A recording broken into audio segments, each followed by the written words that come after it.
সোনালী ব্যাংকের কথাও বলি। এখানে বৈষম্য নিরসনের কোন চিন্তা না করে শুধুমাত্র একটা ক্রাইটেরিয়াকে ফলো করে সুপারভাইজারি প্রমোশন দেওয়া হয়।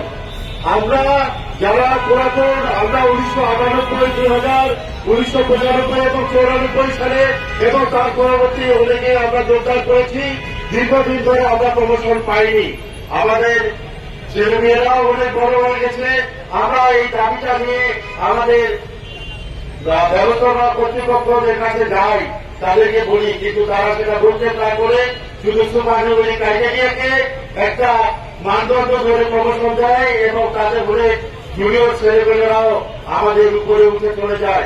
আমরা সেটাও মেনে নিয়েছিলাম, কিন্তু এবারে যখন আমরা আশা করে আছি, আমরা যখন চিন্তা করছি আমাদের বাণিজ্য সম্মান এবং আমাদের পরিবার পরিজনের অস্তিত্ব এবং সামাজিক মর্যাদাবোধ অক্ষুণ্ণ হওয়ার সুযোগ আছে, তখন মন্ত্রণালয় থেকে অযাচিতভাবে একটা প্রজ্ঞাপন জারি করে সেই আগে সুপারভাইজারদেরকেই আত্মীকরণ করার প্রচেষ্টা চালানো হচ্ছে। বন্ধুরা, এটা অবৈধ। সুপারভাইজারি প্রমোশন একটি বিশেষ ও পার্সোনাল প্রমোশন।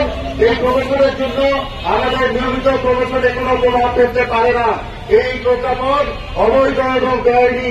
এই প্রজ্ঞাপন অবিলম্বে বাতিল করে আমাদের যে যৌক্তিক অর্গানোগ্রাম তা অনুমোদন দিয়ে দ্রুত নিয়মিত প্রমোশন কার্যকর করতে হবে এবং প্রকৃত বৈষম্যের শিকার যারা হয়েছে, যারা দীর্ঘদিন ধরে প্রমোশন পাননি, তাদেরকে ভূতাপেক্ষ প্রমোশন দিয়ে হলেও তাদেরকে প্রমোশন দিয়ে সামাজিক মর্যাদাবোধ এবং তাদের বাণিজ্য সম্মান রক্ষা করে প্রতিষ্ঠানের স্বার্থ সুরক্ষা করতে হবে।